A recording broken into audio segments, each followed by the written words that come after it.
What's happening there, Reject Nation? Greg here. John here. We're gonna watch some new Rockstars today, the Mortal Kombat Easter eggs and breakdown. But before we go into that, we both got balls. Balls. Balls. Say it loud and proud. Balls. Today's video is sponsored by Manscaped. And if you've been on the internet at all lately, you know these guys are out here holding it down with some of the finest men's grooming products around. Balls. But since April is National Testicular Cancer Awareness Month, every purchase at manscaped.com contributes to their We Save Balls campaign. The goal is to spread awareness for men's health, early cancer detection, and prevention, as well as support for folks who are affected by testicular cancer. It's easy to check yourself. In fact, you can do it right after you're done shaving with the Skin Safe Lawnmower 3 and right before you apply your Crop Preserver Ball Deodorant. That one's used by me already. I would put that down. Oh. I rubbed the bottle on me. To learn how to check yourself, I sound so natural when I say that, you can visit manscaped.com/TCS for more info. And as always, you can save yourself 20% and free shipping at manscaped.com when you use our special code REAL20. I type with my balls. And it also goes to support the Testicular Cancer Society.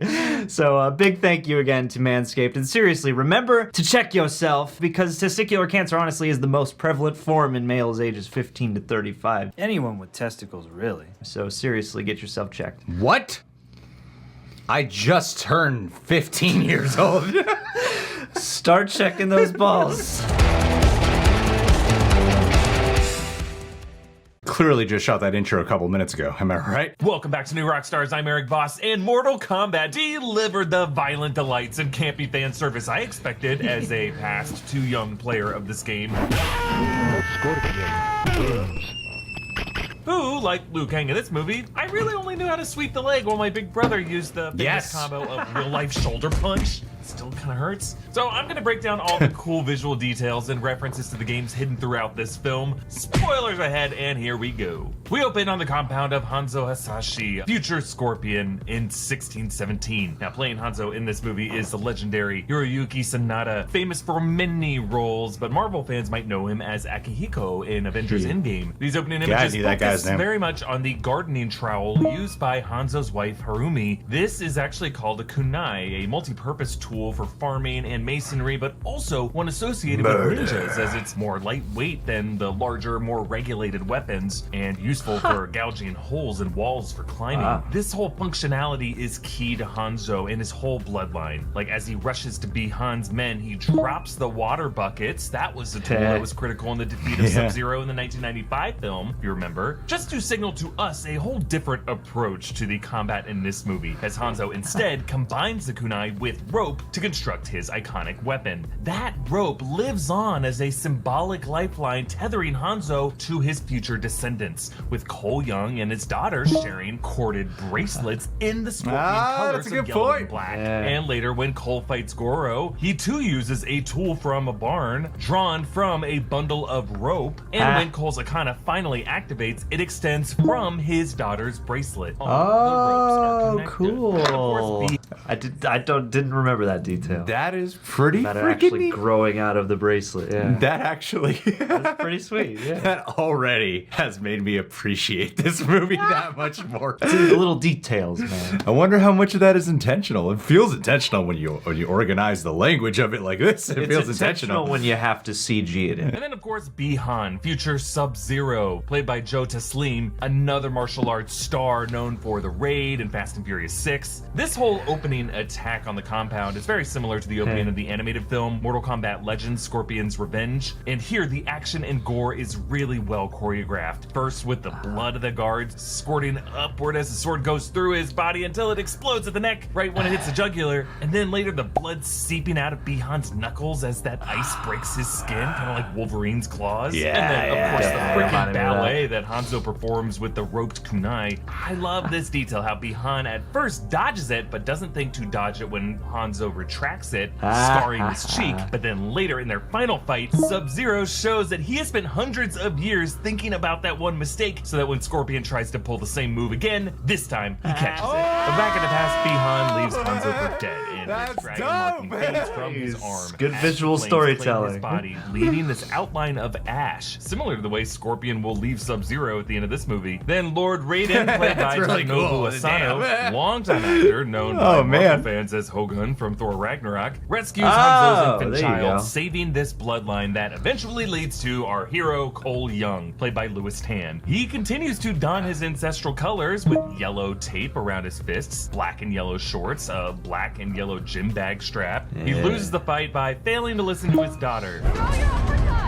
I should have thrown the uppercut. Which he She does actually later. yells the same advice to him later when he's fighting Goro. And because he listens this time, he's able to get a solid hit on Goro. Then into the Outworld, where we meet Shang Tsung, summoning Bi-Han, now Sub-Zero, to assassinate the champions of Earthrealm. While Bi-Han is generally seen in blue, they use darker tones for his costume here as a nod to Bi-Han's noob Cybot form. And Cole meets I didn't Jax. think about Cole that. Young, the man that took the belt from Eddie Tobias. Eddie Tobias is a nod to Mortal Kombat game creators Ed Boon and John Tobias. Jax also tells That's a him, real Easter egg. Today, how'd you control the cage? strategically, this is what Cole applies to the final battle, using Raiden's ability to teleport them anywhere to control their own turf. Also, you could see it as a nod to the final scene where Cole heads to Hollywood to Cage. find the cage. Jax asks about Cole's marking. And you actually do see that poster of the Johnny Cage movie in the background very early on. I thought like my eyes had deceived me, but it's there. Yeah, you can even see it in the reaction. Yeah, when he's at the very end, you do see it, yeah, clearly. But yeah, when you see our movie reaction, should be up this week. You'll see. You'll see. Jax asks about Cole's marking here. Where'd you get it from? He was born with it. What do you mean? It's a birthmark. Notice that this dialogue was reversed from its order back in the trailer Yes. when it In the sounded like trailer. Jax didn't understand the Silly. concept of birthmark. It's a birthmark. What do you mean? He was born with it. Yeah, solid fix there. So Sub-Zero attacks Cole and his family, and Jax lets them escape while he faces Sub-Zero. And in the background, in the graffiti, I love this, it reads downright plus LP, as in downright low punch. That's how you do Sub-Zero's freeze attack in the game. No And way! this is the same move That's Sub-Zero a does on neat Jax. production And detail. as he freezes Jax's arms, you actually Dude, see they had blood fun burns making from this. each of his wrist joints and then his elbow joints, showing how, bone by bone, his arms are breaking under the ice before both are ripped off at the shoulder. Back in the Outworld, Melina shows up, reporting to Shang Tsung.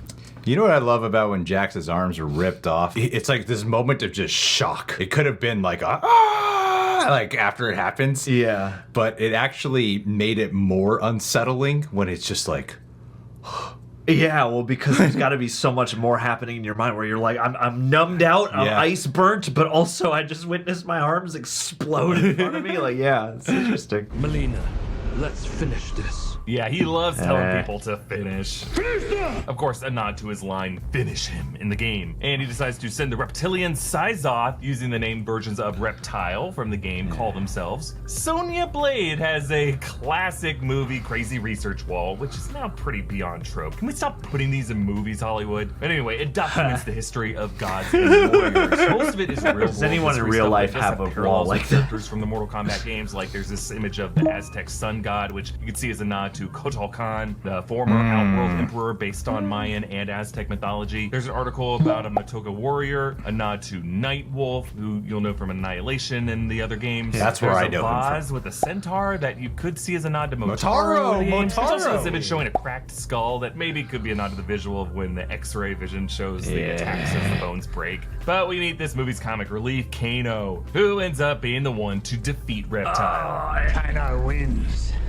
Yeah, this heart rip and the line, of course, directly out of the game. And then Kano spits on this gnome, marking it for Sonya later when she uses it to stab him through the eye. Chekhov's As Kano gnome. leads them to Raiden's temple, he struggles to work his GPS. It's actually pretty similar to the way in the 95 film that Sonya's compass doesn't really work due to that island's mysterious magnetism. But they're found by Liu Kang, who leads them into the temple past these murals of 15 past champions, including the great Kung Lao, ancestor to this movie's Kung Lao, the hooded Delia with her husband husband Argus, Goro ripping a dude in half, and Outworld Emperor Shao Kahn. This is making me appreciate the movie that much more. One thing's for sure that I really want them to do a sequel. So because I feel like they would absolutely, I mean, for sure be better than the Annihilation one. I think they could deliver a really powerful Shao Kahn. So I really hope they do it, man. And on the heels of, you know, putting at least a good solid tease in this movie, which I'm sure we'll get to. When Cole sees the painting of the fight between Hanzo and Bi-Han, he experiences another vision.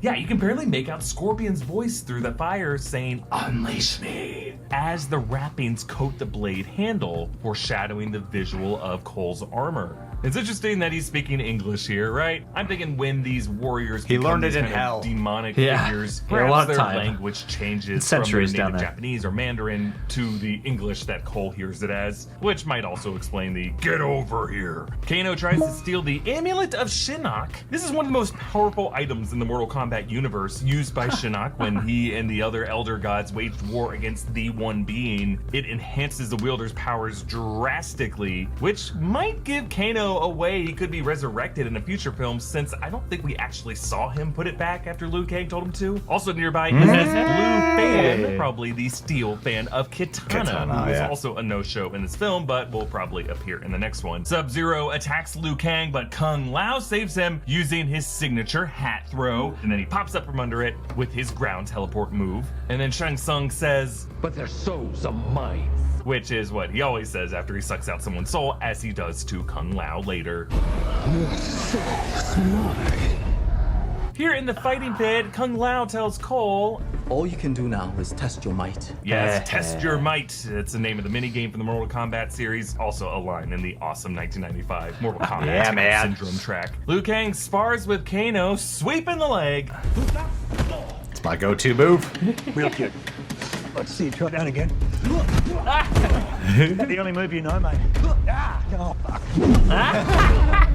Yeah, sweeping the leg. The classic Madden shit move that I totally would do all the time against my older brother. Yep. I really sucked at this game. Also, I wasn't very athletic. I really wasn't good at anything. I'm still not really good at anything except pointing shit out in movies. Hey, but props to Kano for that vertical jump there, which is really the other move I would just do on repeat when I didn't know what else to do. Liu Kang tells Cole about his old master Bo Ride Cho, a character from the games Master of the Drunken Fist, and a playable character in Mortal Kombat Deadly Alliance, Deception Armageddon, and Mortal Kombat 10. At dinner time, Kano's rage activates his Arcana, his eye laser ability. Notice afterwards how Kung Lao is smiling a little bit, revealing that this insulting was Kano his was all plan. part of his plan to invoke Kano's Arcana. We meet other Outworld champions, including the Hunter Nitara, That's the General dynamic of the Reiko, Cabal, and of course Goro. Now, Cabal is voiced by Damon Harriman, who played Charles Manson in both Tarantino's Once Upon a Time in Hollywood and Mindhunter on Netflix. So Nitara doesn't last long. Kung Lao uses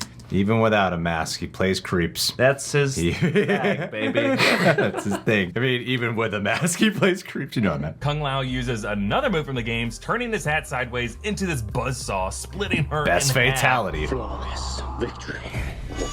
Yes, flawless victory, what you hear when one fighter beats the other without taking any hits, which Kung Lao actually does here if you watch it closely. He dodges Nitara's strike and then grabs her to steer her directly into the saw. Meanwhile, Goro Gross. attacks Cole and his family, and it is emotional pain being the pain that Cole needs to inspire his Arcana as a descendant of Hanzo who lost his family. And you can see that flash briefly in neat. Cole's eyes as Goro is slamming the truck there. And now, with his Arcana activated, each of Goro's Plot armor. pounds to his armor results in less and less recoil on Cole, charging up his armor so that he can deliver the uppercut that his daughter wants. like Black And then Panther. finishes off Yeah. Goro by cutting Absorb the sand energy. sliding his chest and stabbing through the eye. Meanwhile, Jack's Arcana gets activated by lifting the boulder off Sonya, fills out his rebuilt arms into the thick, super strong ones we know and love. And as Kung Lao's soul gets sucked out, Cole pulls Liu Kang through the Raiden lightning bolt portal into the void. I just love how each bolt forms what kind of looks like the folds of a curtain that drapes in front of them. Just a really cool design. That's Folding awesome. In space to get out of there. So Cole suggests that they split up and confront each champion in a different location, including the pit stage, the recurring stage from the games. This is where Jax faces Reiko. As their fight ends, Reiko kind of gets that faded neck roll that fighters always do in the game to set up a fatality. And Jax's fatality is, of course, his skull. Yes. That's also You a know, big one from the games. Sonya fights Kano back in the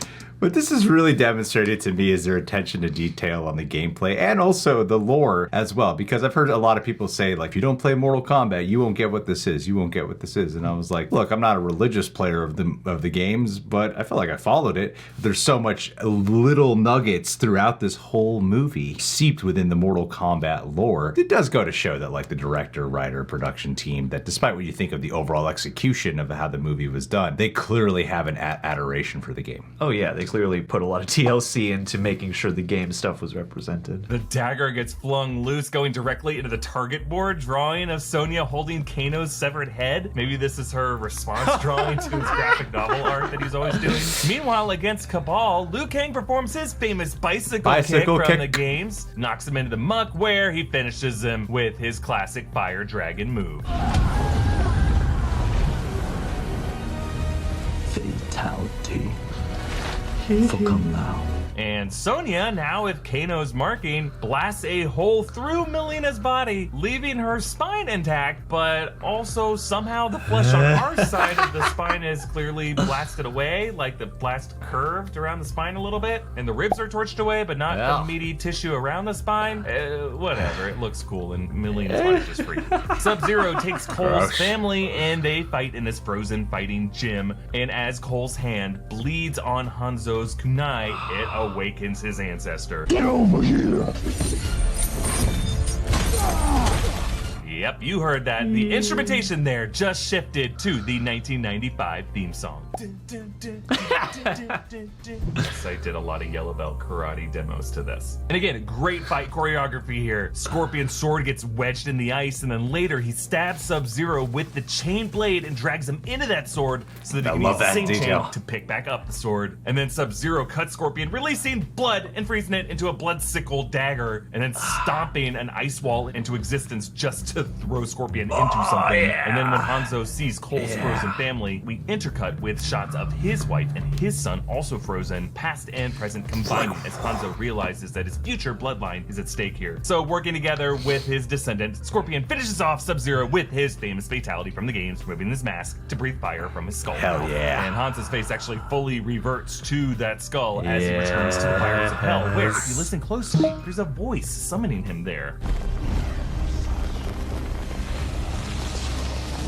They call him Scorpion. Yes, we are likely hearing the voice of Quan Chi, a sorcerer from the Netherrealm who keeps Scorpion's soul in hell. Another person we might meet in the next film. And then in the final scene, you all caught this. I mean, I believe in the actual lore when it comes to Hanzo. Quan Chi is actually the one responsible for killing Scorpion's family. I believe he actually set, if I'm not mistaken, I'm trying to see if I remember this correctly. If I'm not mistaken, he like posed as Sub-Zero, and Sub-Zero didn't actually commit the this is a big misunderstanding.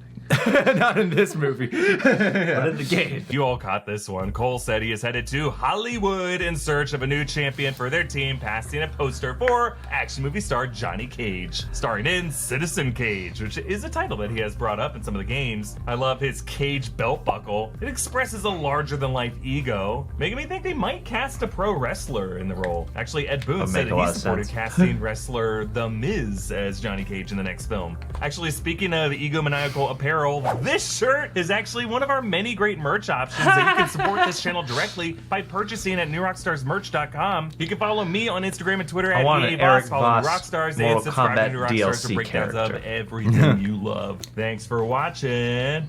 Boo, boo, boo, boo, boo, boo, boo. Oh, my shoulder still hurts. Yeah.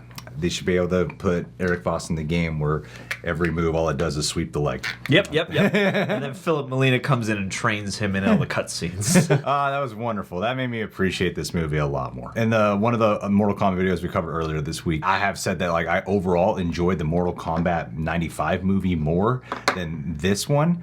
But I was seeing comments of like, well, yeah, the 95 has like, this fight is better than any of the ones in the 2020. I'm like, whoa, hold on a second.